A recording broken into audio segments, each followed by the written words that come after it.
Hello नमस्कार साथियों, स्वागत है आप सभी का ज्ञान स्थली विद्यापीठ में। और एक छत, एक परिसर और संपूर्ण अध्ययन वादा किया है और वादे पर खरे उतरेंगे। आज मैं लेकर आया हूं आप सभी के लिए, खासकर 11th और 12th के लिए हायर मैथमेटिक्स का पहला लेक्चर, पहला पार्ट और समुच्चय की खोपड़ी में छेद। ठीक है, पहला चैप्टर स्टार्ट करने वाले हैं आज हायर मैथमेटिक्स का, समुच्चय। कौन सा? समुच्चय। तो आइए शुरुआत करते हैं समुच्चय की। सबसे पहले बात करेंगे कि समुच्चय आखिरकार है क्या। सबसे पहले बात करेंगे कि जो समुच्चय है आपका चैप्टर फर्स्ट का जो नाम है 11th क्लास में जो आपका समुच्चय है वो है क्या, ये किस खेत की या किस खेत की मूली है या कौन सी बला है। सबसे पहले इस बला को समझेंगे। देखो, समुच्चय का शाब्दिक अर्थ होता है समूह। समुच्चय का शाब्दिक अर्थ होता है समूह या संग्रह। समूह या संग्रह। समुच्चय मतलब कि अगर इसकी डेफिनेशन मुझे कहनी हो तो मैं एक लाइन में इसकी डेफिनेशन बताऊंगा कि वस्तुओं के सुपरिभाषित समूह को या वस्तुओं के सुपरिभाषित समूह को समुच्चय या संग्रह मतलब है ना। वस्तुओं के, देखना इधर, वस्तुओं के सुपरिभाषित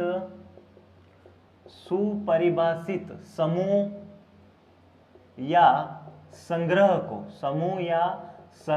को समुच्चय कहते हैं। क्या कहते हैं? समुच्चय कहते हैं। क्या कहते हैं? समुच्चय कहते हैं। अब देखो, वस्तुओं का एक सुपरिभाषित समूह क्या होता है? सुपरिभाषित समूह मतलब कि वो ऐसे समूह का आपने नाम लिया कि वो समूह जो है ना वैसा का वैसा रहेगा, उसमें कोई परिवर्तन नहीं हो सकता। ठीक है, उसमें कोई परिवर्तन नहीं होगा। जैसे मैंने आपसे कहा कि प्राकृत संख्याओं का समूह, क्या कहा अभी मैंने आपसे एक शब्द बोला कि प्राकृत संख्याओं का समूह। तो ये समूह जो है ना आज के 10 साल बाद भी फिक्स रहने वाला है।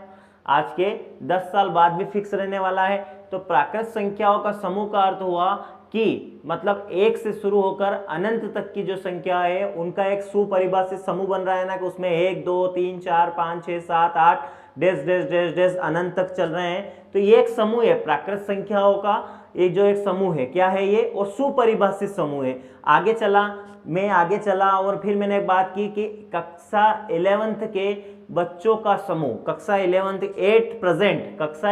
के बच्चों का समूह जो मेरा ये वीडियो अभी देख रहे हैं, सारे 11th क्लास के बच्चों का एक समूह इस समय एट प्रेजेंट अभी के लिए। तो समूह जो है वो फिक्स है कि अभी पूरे ऑल एमपी में 11th क्लास के जितने बच्चे हैं वो सभी एक समूह में है। मतलब वो एक समूह इस साल के लिए फिक्स है, अभी फिक्स और आगे भी फिक्स रहेगा, लेकिन सन बदल जाएगा।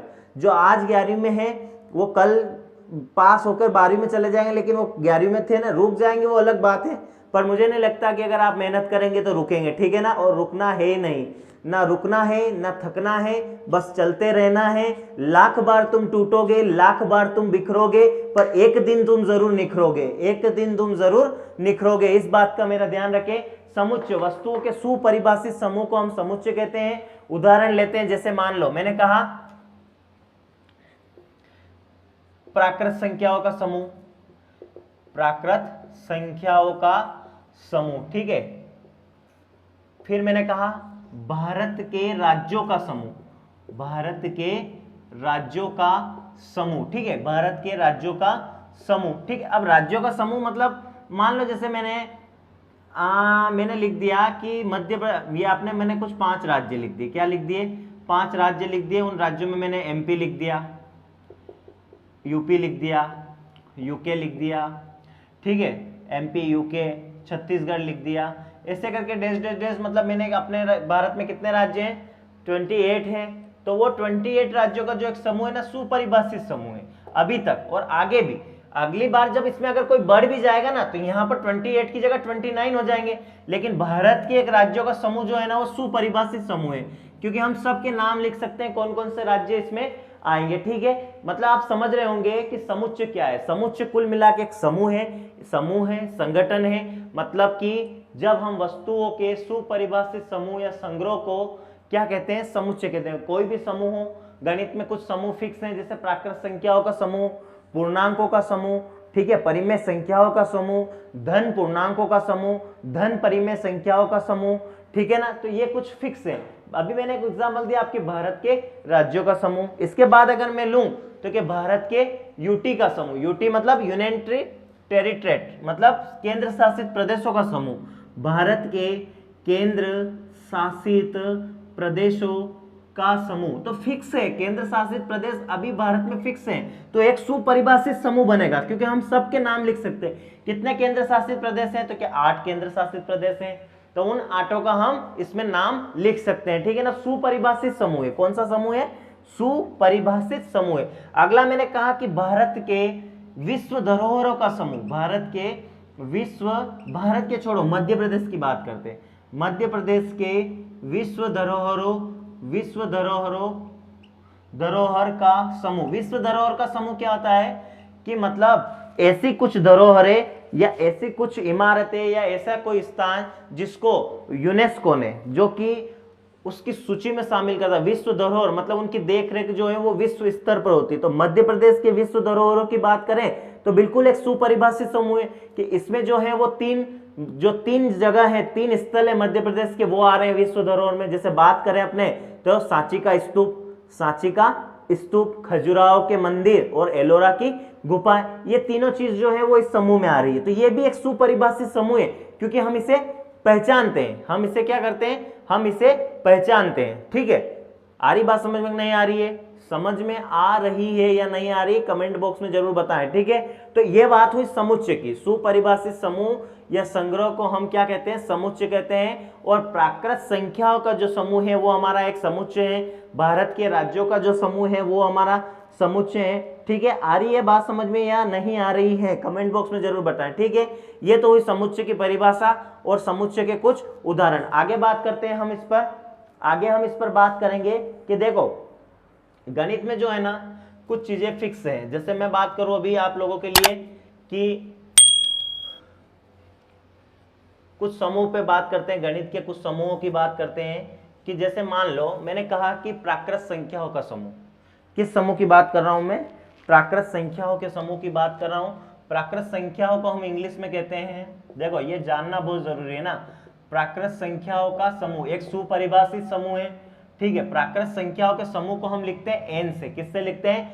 एन से, क्योंकि प्राकृत संख्याओं को जो हम है ना वो नेचुरल नंबर बोलते हैं। इंग्लिश में क्या बोलते हैं? नेचुरल नंबर्स, ठीक है। इसलिए जो है वो इसे एन से प्रदर्शित किया जाए। उसके बाद अगर मैं बात करूं तो मैं सीधा आऊंगा पूर्णांकों का समूह। पूर्णांकों का समूह है ना, पूर्णांक को हम इंग्लिश में बोलते हैं इंटीगर्स। क्या बोलते हैं? इंटीगर्स बोलते हैं। क्या बोलते हैं? इंटीगर्स। इसे प्रदर्शित किया जाता है जेड से। किससे प्रदर्शित किया जाता है? जेड से। अब खोपड़ी में क्वेश्चन आना चाहिए कि सर हम जो है पूर्णांकों को नेचुरल नंबर्स को इंग्लिश में क्या बोल रहे हैं? प्राकृत संख्याओं को इंग्लिश में क्या बोल रहे हैं? Natural numbers. तो उसे एन से प्रदर्शित कर रहे हैं, लेकिन यहां हम पूर्णांक के लिए शब्द यूज कर रहे हैं इंटीगर्स। तो हम इसे आई से क्यों प्रदर्शित नहीं कर रहे हैं? देखो आई से इसलिए प्रदर्शित नहीं करते हैं कि गणित में जो आपका आई है ना बहुत सारी चीजों को प्रदर्शित करता है। जैसे आपका इरेशन नंबर्स मतलब अपरिमेय संख्या है, अपरिमेय संख्याओं को भी शो करता है। इसके अलावा आपका आयोटा, गणित का एक महत्वपूर्ण टॉपिक आयोटा, आई जो है इस आयोटा को भी मतलब संबोधित करता है, या इसे भी मतलब इसका भी प्रतीक है आई। तो हमने आई ना लेकर जेड से प्रदर्शित किया पूर्णांक को। किससे प्रदर्शित किया है? जेड से। लेकिन इसके पीछे भी एक कारण है। जेड जो है ना एक जर्मन शब्द, जेड जो है ना एक जर्मन शब्द है। क्या है? जर्मन शब्द है जो जेहलिन से लिया गया है। किससे लिया गया है? जेहलिन से लिया गया है। किससे लिया गया है? जेहलिन से लिया गया है। और जिसका अर्थ होता है गिनना। जिसका अर्थ क्या होता है? गिनना। और इस जहल का अर्थ होता है ZAL। इस जहल का अर्थ होता है अपना संख्या। क्या होता है? संख्या। तो हम जिन संख्याओं को हम गिनने के लिए यूज करते हैं ना उसे हम जेहलिन बोलते हैं। क्या बोलते हैं? जेहलिन। और अधिकतर हम किसी भी चीज को गिनने के लिए किसका यूज करते हैं? पूर्णांकों का यूज करते हैं। इसलिए पूर्णांकों को जो है वो कैसे प्रदर्शित करते हैं? जेड से प्रदर्शित करते हैं। आ गए ना बात समझ में? अब बात करते हैं अपने परिमेय संख्या का समूह, जिसे हम क्यू से प्रदर्शित करते हैं। परिमेय संख्याओं का समूह, अब परिमेय संख्याओं का समूह मतलब जैसे जिन संख्याओं को हम p बटा q के रूप में लिख सकते हैं वे सभी हमारी परिमेय संख्याएं क्या हैं, वे सभी हमारी परिमेय संख्या, जिन संख्याओं को हम p बटा q के रूप में लिख सकते हैं, जिन संख्याओं को हम p बटा q के रूप में लिख सकते हैं वे सभी हमारी परिमेय संख्या है। ठीक है, अब देखो p बटा q के रूप में लिख सकते हैं, लेकिन परिमेय संख्याओं को जो इंग्लिश में बोलते हैं रेशनल नंबर्स, क्या बोलते हैं, रेशनल नंबर्स बोलते हैं, क्या बोलते हैं, रेशनल नंबर्स। रेशनल नंबर्स लेकिन प्रदर्शित कर रहे हैं q से। देखो रेशनल नंबर्स जो है ना, इंग्लिश का जो है आपका रेशनल शब्द है ना, ये जो रेशनल शब्द जो है ना आपका इंग्लिश का, ये रेटियो से लिया गया है। किससे लिया गया है, रेटियो। और रेटियो का अर्थ होता है अनुपात।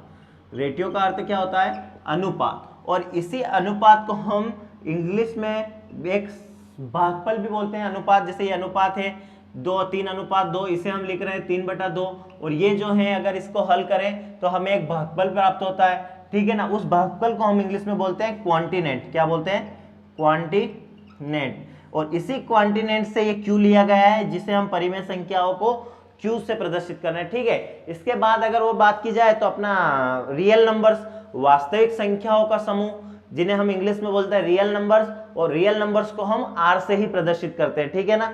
ये हुई बात हमारे कुछ गणित के कुछ सुपरिभाषित समूहों की, जिसे हम समुच्चय का रूप दे रहे हैं, ठीक है।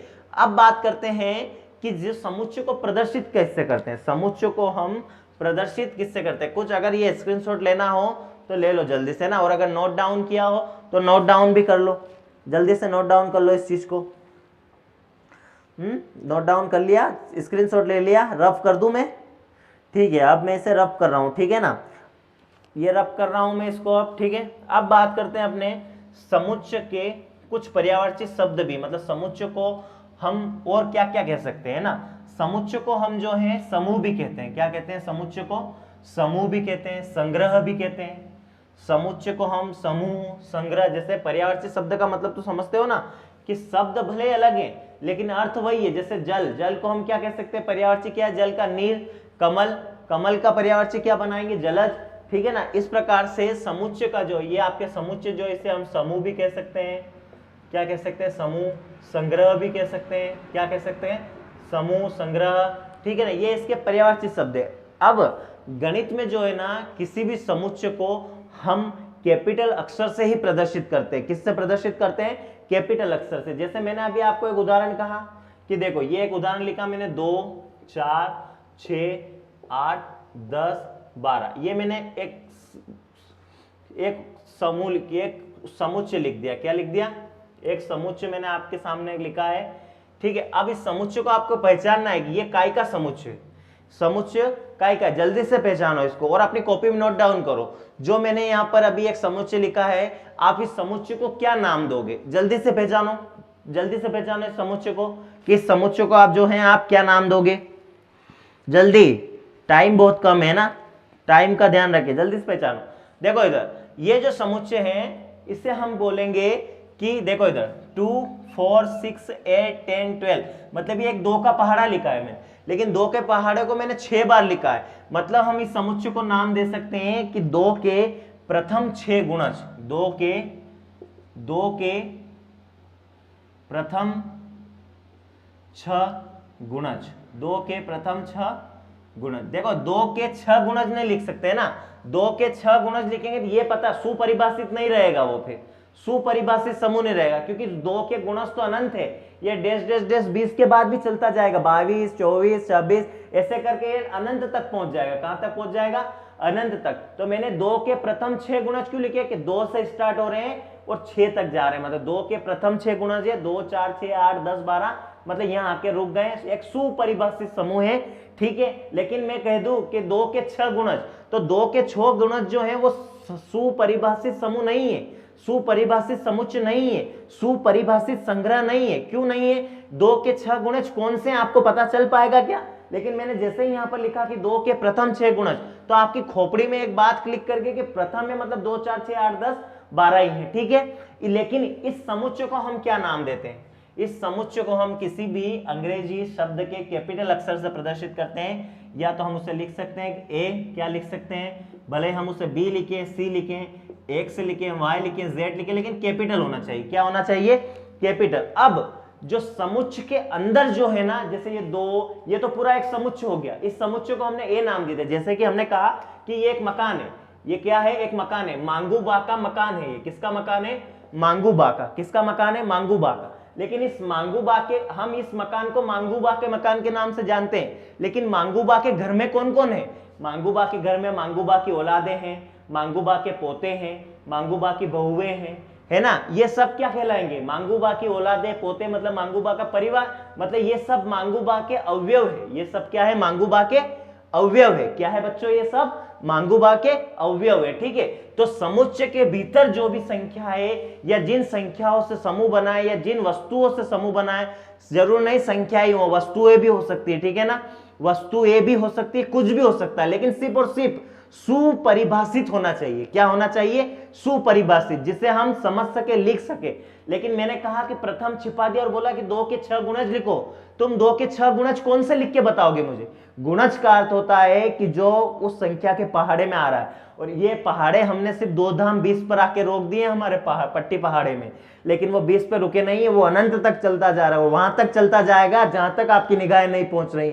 लेकिन आपके कदम नहीं रुकने चाहिए, एक दिन वो चीज भी आपके पास होनी चाहिए जहां तक आपकी निगाहें नहीं पहुंच रही है। ठीक है, वक्त बदलता है, सिर्फ बदलने वाला होना चाहिए। ठीक है, तो बात करते हैं इसी पर कि ये मांगूबा के सभी अवयव हैं, मतलब किसी भी समुच्चय के अंदर स्थित संख्याओं, वस्तुओं या कुछ भी स्थित हो, उन सबको हम अवयव कहते हैं। ये समुच्चय के अवयव कहलाते हैं। क्या कहलाते हैं, ये समुच्चय के अवयव कहलाते हैं। क्या कहलाते हैं, अवयव कहलाते हैं। और इन अवयवों को हम स्मॉल लेटर से प्रदर्शित करते हैं। किससे प्रदर्शित करते हैं, स्मॉल लेटर शब्द से। स्मॉल लेटर जो है ना, अपने अंग्रेजी के स्मॉल लेटर, छोटे ABCD, उनसे प्रदर्शित करते हैं। जैसे कि हमने कहा ये हमारा A हो गया, ये B हो गया, ये C हो गया, ये जो है D हो गया, ये जो है ABCDE, और ये जो है वो F हो गया। लेकिन इस पूरे समुच्चय का मांगूबा कौन है, मांगूबा A है, और वो A क्या है, कैपिटल है। क्या है, X भी हो सकता है, Y भी हो सकता है, Z भी हो सकता है, लेकिन बड़ा होना चाहिए,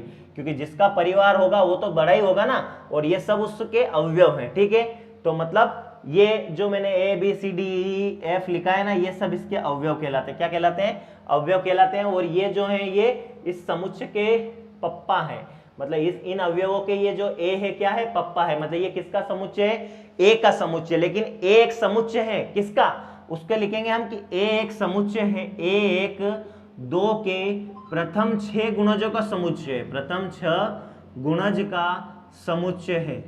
प्रथम 6 गुणज का समुच्चय है।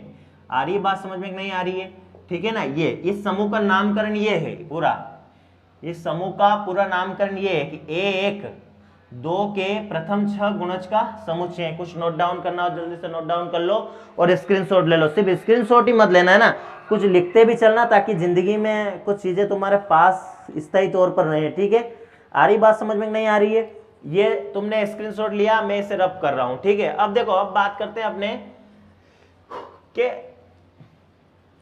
किसकी बात करेंगे, किसकी बात करेंगे बताओ मुझे, किसकी बात करेंगे।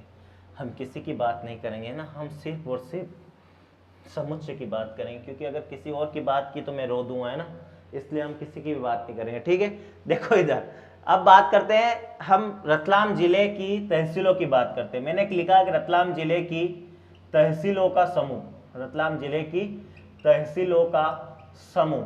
ठीक है, ये मैंने फेंक दिया एक, रतलाम जिले की तहसीलों का समूह, ये मैंने एक लपेट दिया आपको, रतलाम जिले की तहसीलों का समूह बनाना। ठीक है, अब मैंने कहा कि सबसे पहले तो रतलाम जिले की तहसीलों का समूह बनाना, तो एक तो रतलाम ही है, क्या है, रतलाम ही है। और इसे हम इस रतलाम जिले के समुच्चय एक्स एक रतलाम जिले की तहसीलों का समूह है। एक्स क्या है, रतलाम जिले की तहसीलों का समूह। फिर हम इसे ऐसे लिखेंगे, एक्स रतलाम कामा, रतलाम के बाद बाजना, राउटी, सेलाना, पिपलोदा, जावरा, ताल, आलोट। ठीक है, 1 2 3 4 5 6 7 8, ये मैंने रतलाम जिले की तहसीलों का एक समूह बना दिया आपके सामने। ये एक सुपरिभाषित समूह है, क्योंकि हमें सबको पता है, अभी मुझे पता है, आप लोगों को पता नहीं है, तो अभी पता चल गया होगा कि रतलाम जिले में जो है ये तहसील है। ठीक है, अब मैंने कहा कि रतलाम जिले की तहसीलों का एक समूह जो है उसको नाम क्या दिया हमने, एक्स नाम दिया। मतलब ये एक्स क्या है, इन सब का पप्पा है, इन सब का क्या है, ये एक्स पप्पा है। मतलब अब अगर मुझे लिखना है ना कि एक्स का नाना रतलाम है, एक्स का नाना क्या है, रतलाम है, तो उसके लिए हम एक वर्ड का यूज करते हैं टेढ़ी ई। ये देखो ये, और इसे हम पढ़ते हैं गणित में एप्सिलॉन। क्या पढ़ते हैं, एप्सिलॉन। ये क्या पढ़ते हैं, एप्सिलॉन। क्या बोलते हैं इसे, एप्सिलॉन। मैंने कहा क्या रतलाम, मैंने बोला रतलाम जो है वो समुच्चय एक्स का अवयव है। आप कहोगे कि रतलाम एक्स का समुच्चय एक्स का अवयव है, क्योंकि ये सब अवयव है, ये सब क्या है, इस एक समुच्चय क्या है, x.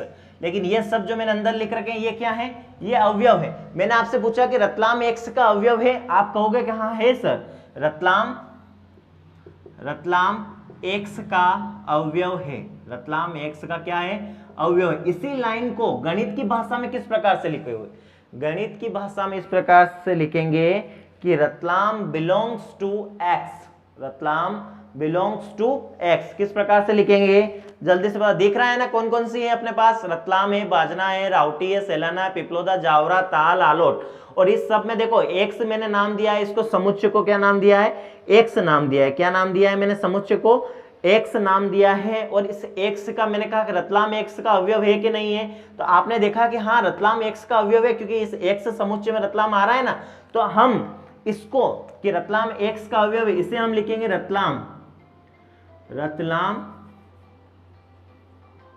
Ratlam belongs to X, Ratlam belongs to X, Ratlam belongs to X, ये लिखेंगे। इसे पढ़ते हैं कि रतलाम बिलोंग्स टू एक्स, और ये चिन्ह है एप्सिलॉन का। क्या है, एप्सिलॉन। रतलाम बिलोंग्स टू मतलब रतलाम का संबंध एक्स से है। ठीक है, आ रही बात समझ में नहीं आ रही है। लेकिन मैंने क्या कहा, मैंने लिख दिया, क्या लिख दिया मैंने लिखा कि मंदसौर एक्स का अवयव है, मंदसौर एक्स का अवयव है। आप कहोगे कि नहीं है, क्या कहोगे कि नहीं है, तो मैं कहूंगा हाँ मंदसौर एक्स का अवयव नहीं है। इस चीज को कैसे परिभाषित करेंगे, इस चीज को गणित की लैंग्वेज में कैसे लिखेंगे, तो लिखेंगे मंदसौर बिलोंग्स टू नहीं एक्स। इस पे ई पर एक डंडा खींच देंगे तो ये हो जाएगा बिलोंग्स टू नहीं।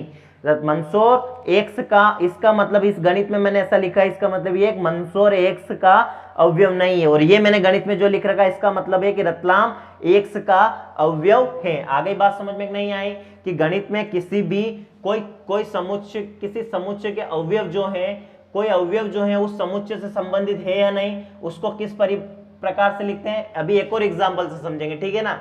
जब तक समझ में नहीं आएगा तब तक समझेंगे, क्योंकि जब तक तोड़ेंगे नहीं तब तक छोड़ेंगे नहीं। ठीक है, इस बात का ध्यान रखना।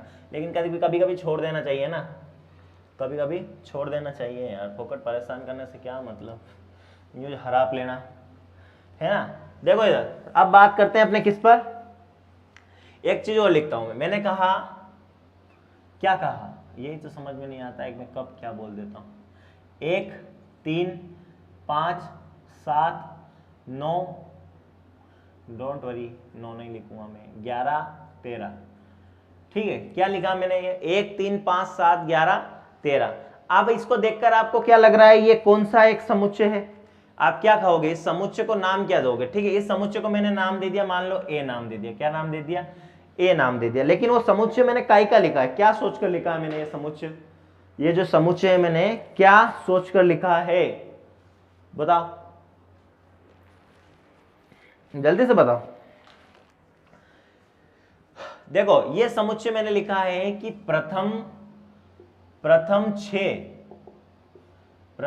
छह अभाज्य संख्याओं का समूह, प्रथम 6 अभाज्य संख्याओं का समूह, प्रथम 6 अभाज्य संख्याओं का समूह। अभाज्य संख्या मतलब समझते हो ना, जो किसी के पहाड़े में नहीं आती हो, सिर्फ और सिर्फ उसी के पहाड़े में आती हो। ठीक है, तो देखो 3 5 7 11 1, ये सब के सब किसके पहाड़े में आती है, सिर्फ अपने ही पहाड़े में आती है। यारी बात समझ में नहीं आ रही है। ठीक है, अब मैंने कहा क्या, आप मुझे सत्य असत्य बताना, क्या बताओगे, सत्य असत्य।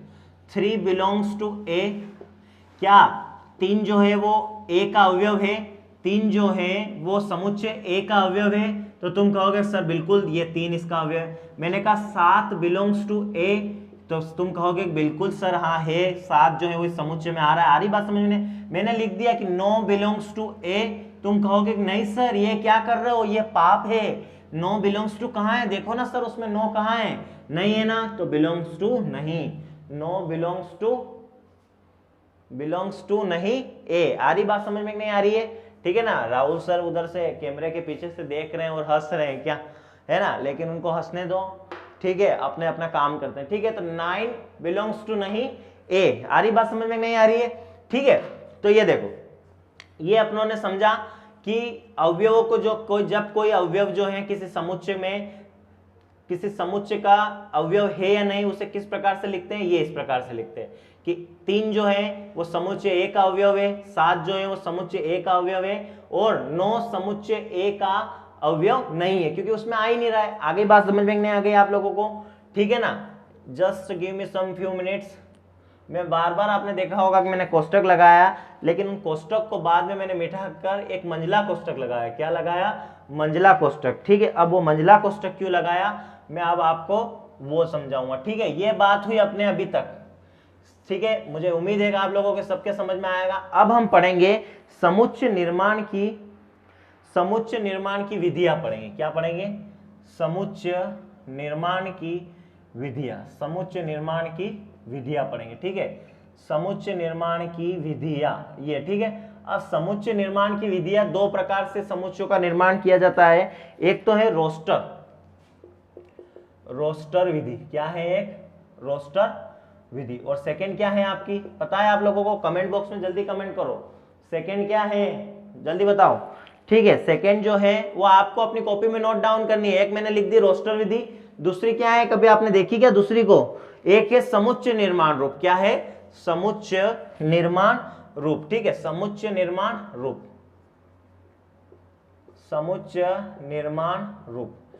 ठीक है, ये मैंने रोस्टर विधि लिख दिया आपके लिए, समुच्चय निर्माण रूप लिख दिया।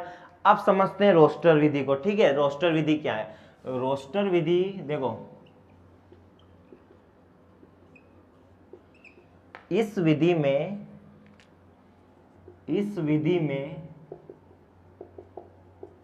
समुच्चय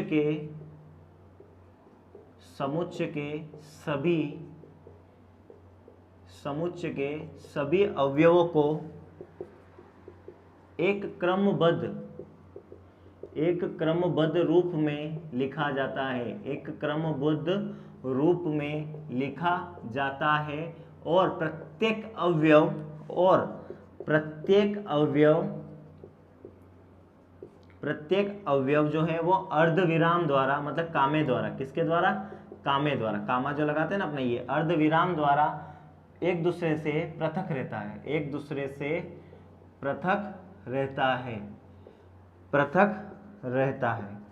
ठीक है, पृथक रहता है। ठीक है, ये जो विधि है रोस्टर विधि कहलाती है। इस प्रकार की विधि रोस्टर विधि कहलाती है। इस प्रकार की विधि क्या कहलाती है? रोस्टर विधि कहलाती है।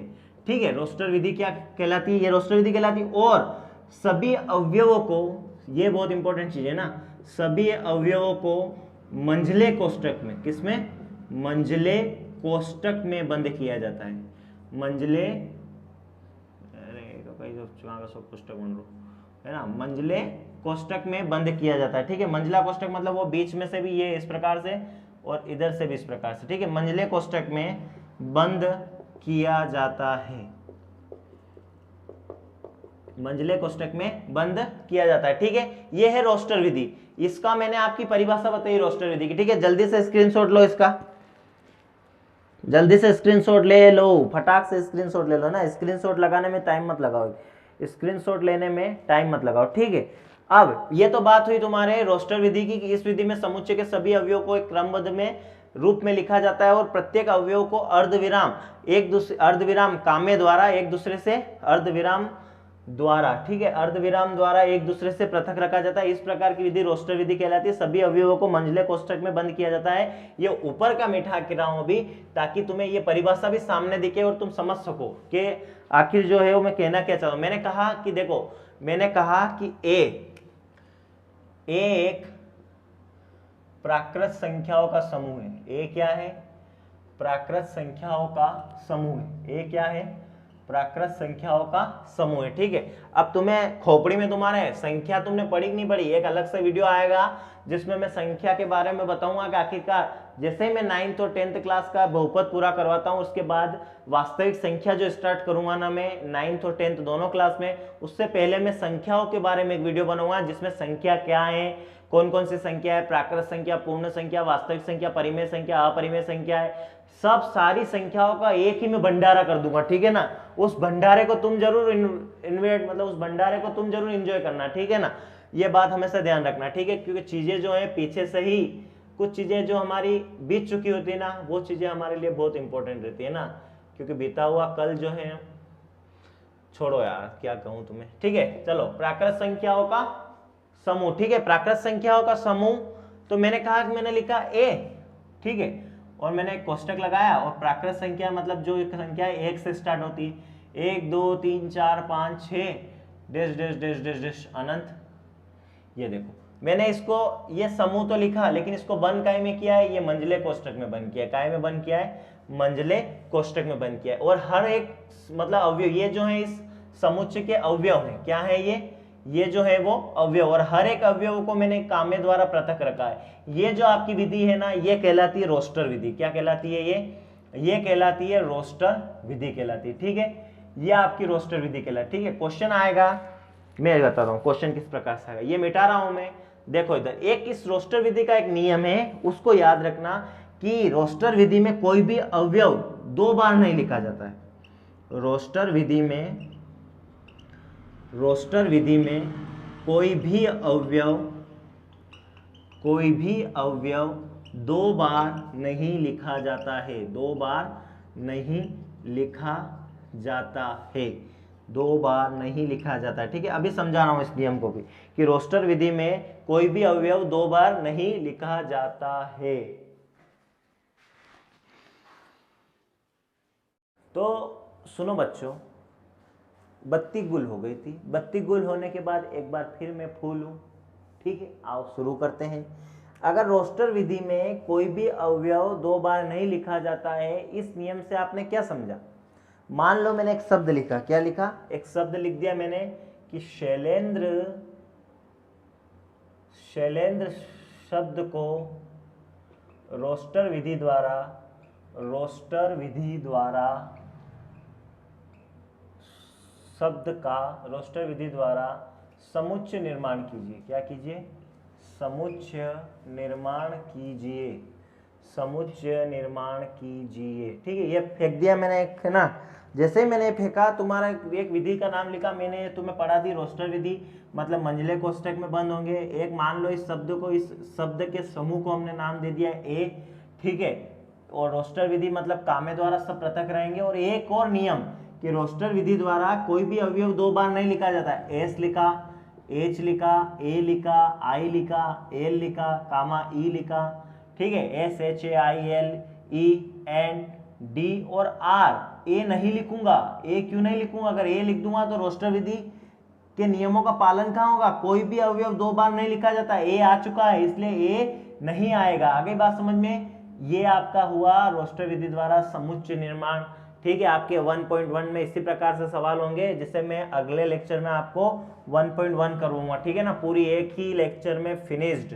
थोड़ा जल्दी स्पीड रखेंगे, ठीक है, क्योंकि अपने को त्रिकोणमिति भी करना है ना। और त्रिकोणमिति जब करेंगे तो त्रिकोणमिति जो है वो 9th हो, 10th हो, 11th हो, 12th हो, ऐसी पूरे फंडे से क्लियर कराऊंगा। त्रिकोणमिति की जिंदगी में कहीं पर भी दूसरी बार देखने की जरूरत नहीं पड़ेगी, ठीक है ना। तो देखो इधर, उसके बाद स्टार्ट करते हैं। एक और शब्द लिखता हूं मैं, विद्यापीठ। क्या लिख देता हूं? विद्यापीठ, ठीक है। ये विद्यापीठ मैंने लिखा। इसका भी आपको रोस्टर विधि द्वारा समुच्चय निर्माण करना है। अब हमें पता है, अपना समुच्चय को नाम दे दिया ए, मंझला कोष्टक, V I D H Y comma A comma P comma E, लेकिन मैं ना ये डबल ई है तो एक ही ई लिखूंगा, क्योंकि एक अवयव को सिर्फ एक ही बार लिखते हैं, टी कामा एच। ठीक है, सही है कि नहीं है ये बताओ जल्दी से। सही नहीं है, ठीक है ना। जिसने अगर इसमें गलती पकड़ ली होगी उसको समुच्चय जो है वो समझ में आ गया है। ठीक है, देखो इधर एक अवयव को सिर्फ एक बार लिखा जाता है, यहाँ पर एच है, मैंने यहाँ पर एच वापस डबल लिख दिया है, डबल नहीं आएगा, किसी भी अवयव को दो बार ही लिखा जाता है। आ गई बात समझ में? ये आपकी रोस्टर विधि है, आप इसका जल्दी से स्क्रीनशॉट ले लो, जल्दी से स्क्रीनशॉट ले लो, और अगर नोट डाउन कर रहे हो तो नोट डाउन कर लो, ठीक है ना। अब रोस्टर विधि के बाद हम पढ़ेंगे समुच्चय निर्माण रूप। क्या पढ़ेंगे? समुच्चय निर्माण रूप पढ़ने वाले हैं, ठीक है।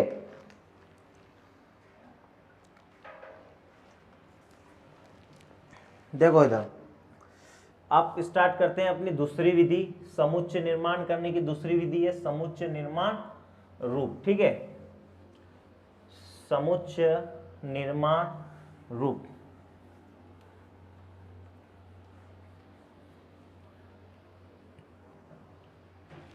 समुच्चय निर्माण रूप, ठीक है। देखो इधर, हाँ, सबसे पहले समुच्चय निर्माण रूप की परिभाषा, ठीक है। समुच्चय निर्माण रूप, समुच्चय निर्माण रूप की परिभाषा, ठीक है। देखो इधर, अब इसमें लिखेंगे कि समुच्चय निर्माण रूप विधि में सभी अवयवों में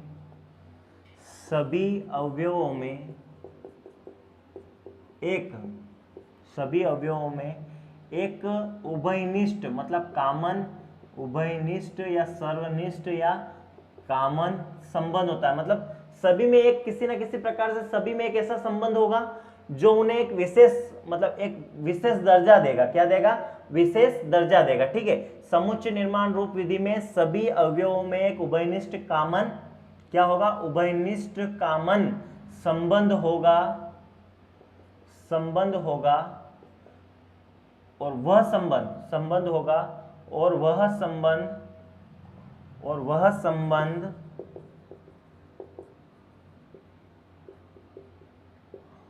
बाहर किसी अन्य अवयव से नहीं होगा, बाहर किसी अन्य अवयव से नहीं होगा, ठीक है। अन्य अवयव से नहीं होगा, ठीक है। मैंने एक काम किया, मैंने एक समुच्चय लिखा, ये लिखा हुआ है रोस्टर विधि में, काय में लिखा हुआ है? मंझला कोष्टक, अनार, आम, इमली, ईख, उल्लू, ठीक है, ऊंट और dash dash dash dash dash dash dash अंगूर, आहा, ठीक है। ये मैंने एक क्या लिख दिया? ये एक समुच्चय लिखा मैंने। क्या लिखा? एक समुच्चय है, एक समूह है। इस समूह में एक विशेष प्रकार का संबंध है। ये समूह एक विशेष प्रकार का, हर एक तत्व अपने आप में अगले सब तत्व एक दूसरे से किसी संबंध द्वारा जुड़े हुए हैं और एक सब तत्वों में एक सर्वनिष्ठ संबंध है। और ये आपका एक समुच्चय है, ये आपका एक समूह है, ये आपका एक संग्रह है। और अभी मैंने इसे लिख रखा है रोस्टर विधि में। क्या लिख रखा है? रोस्टर विधि में। लेकिन इस रोस्टर विधि में मैंने लिख तो रखा है, लेकिन इस समुच्चय का नाम क्या होगा? इस समुच्चय का ए तो नाम दे दिया, लेकिन ये है क्या कि ए एक समुच्चय है। जैसे अभी मैं अगर यहाँ के 2 के 6 प्रथम 6 गुणज लिख देता 2 के, तो आप मुझे बोल देते कि ए एक समुच्चय है जिसमें 2 के प्रथम 6 गुणज है, ठीक है, ये लिख देते। लेकिन इसको क्या नाम दोगे आप? इसको जल्दी से सोचो और अपनी कॉपी में लिख के बताओ। लिख के मुझे तो क्या बताओ, खुद देखो लिख के, और उसके बाद मैं आपको बताऊंगा तो आप देखना कि मैंने सही बताया है कि नहीं बताया। जल्दी से लिखो, अपनी कॉपी में इस समुच्चय का नाम लिखो। इस समुच्चय को आप क्या कहोगे? जल्दी, फास्ट, 1 मिनट दे रहा हूं मैं तुम लोगों को, सिर्फ 1 मिनट दे रहा हूं, ठीक है। जल्दी, स्पीड।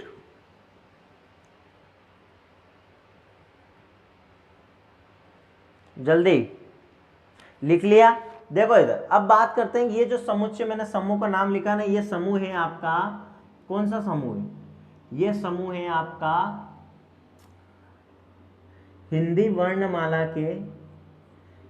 हिंदी वर्णमाला के स्वरों का समूह, हिंदी वर्णमाला के स्वरों का समूह, क्योंकि सभी स्वर है कि नहीं, देखो अनार, आम, इमली, ईख, उल्लू, ऊंट, सब स्वर है कि नहीं है, दिख रहा है कि नहीं दिख रहा है तुम्हें, स्वर है या नहीं। तो मैंने सही लिखा कि ये एक समुच्चय है जिसमें हिंदी वर्ण, जो एक हिंदी वर्णमाला के स्वरों का समूह है, ये एक हिंदी वर्णमाला के स्वरों का समूह है। आई बात समझ में नहीं आई? ठीक है, अब इसे हम लिखते हैं समुच्चय निर्माण रूप में। किस रूप में लिखेंगे? समुच्चय निर्माण रूप में लिखेंगे हम इसे। किस रूप में लिखेंगे? समुच्चय निर्माण रूप में हम इसे लिखेंगे। तो इसे समुच्चय निर्माण रूप में लिखने के लिए एक विशेष चिन्ह का उपयोग करते हैं। किसका उपयोग करते हैं? विशेष चिन्ह का उपयोग करते हैं, जिसे हम कहते हैं कोलन चिन्ह। क्या कहते हैं?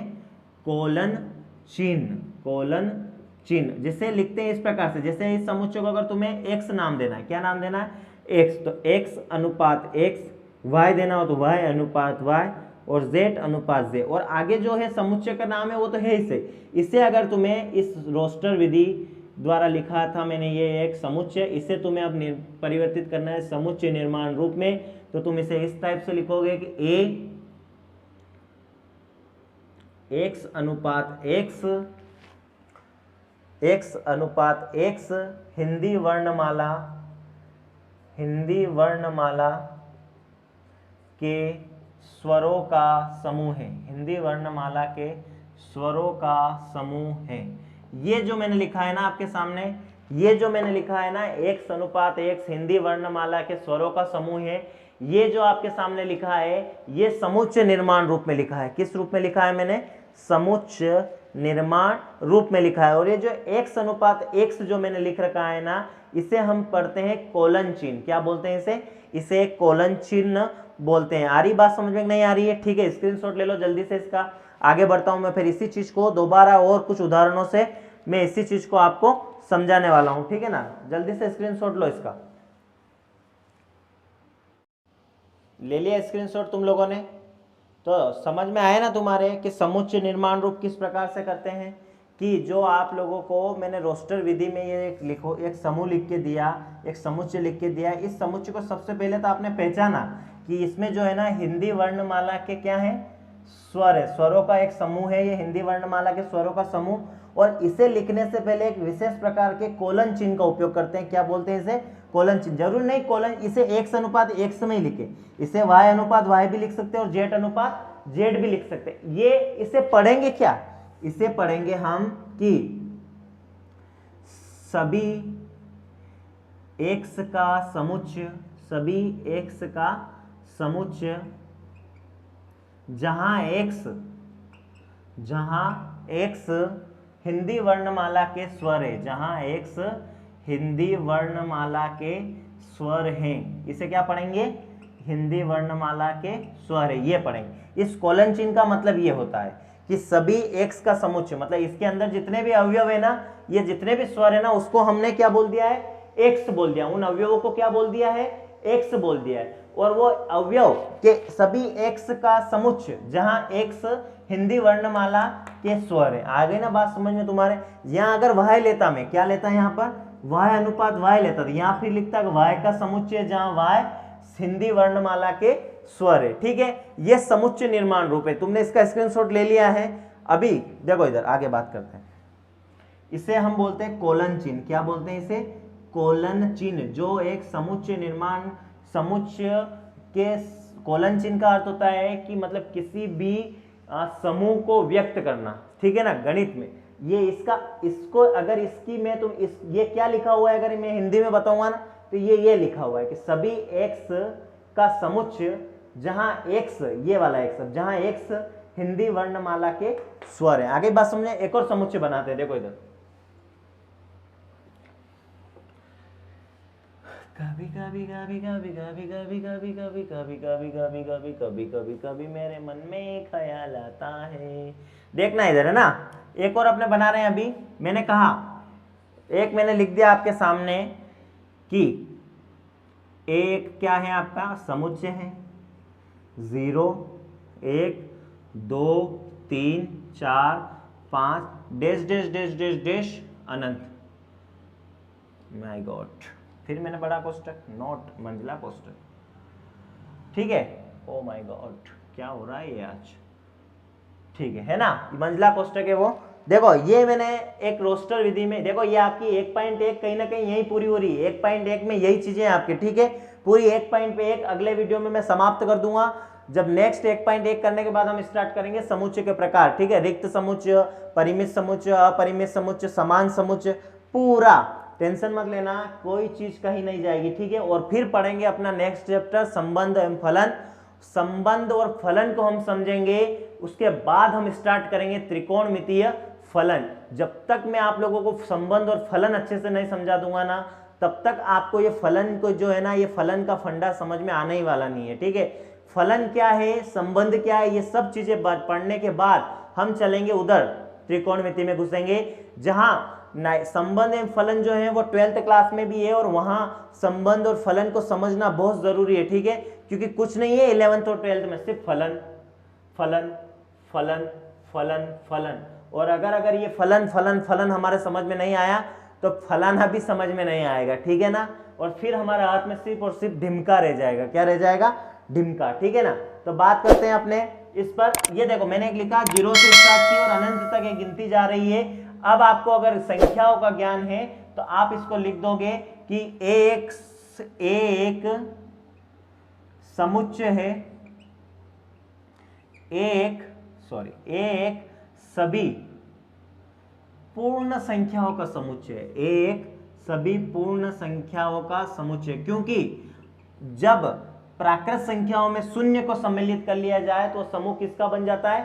पूर्ण संख्या का समूह बन जाता है, ठीक है ना। तो एक सभी पूर्ण संख्याओं का समूह है। आगे बात समझे, ये तो मैंने लिख दिया, आपने इसको पहचाना। अब इसी को इस रोस्टर विधि में लिखे गए समुच्चय को आपको बदलना है, किसमें? समुच्चय निर्माण रूप में लिखना है। इसे किस रूप में लिखना है? समुच्चय निर्माण रूप में आपको इसको लिखना है। तो आप किस प्रकार से लिखोगे समुच्चय निर्माण रूप में? आपने को नाम तो ए ही दे देना है। क्या दे देना है? ए, ठीक है। मंजिला कोष्टक आप चाहो तो y अनुपात y लिख दो, x अनुपात x लिख दो, z अनुपात z लिख दो, कोई दिक्कत नहीं। y अनुपात y जहां सभी पूर्ण संख्याओं का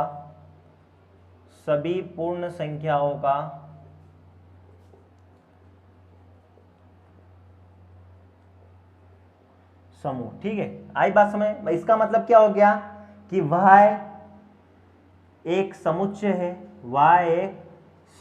है, जहां y सभी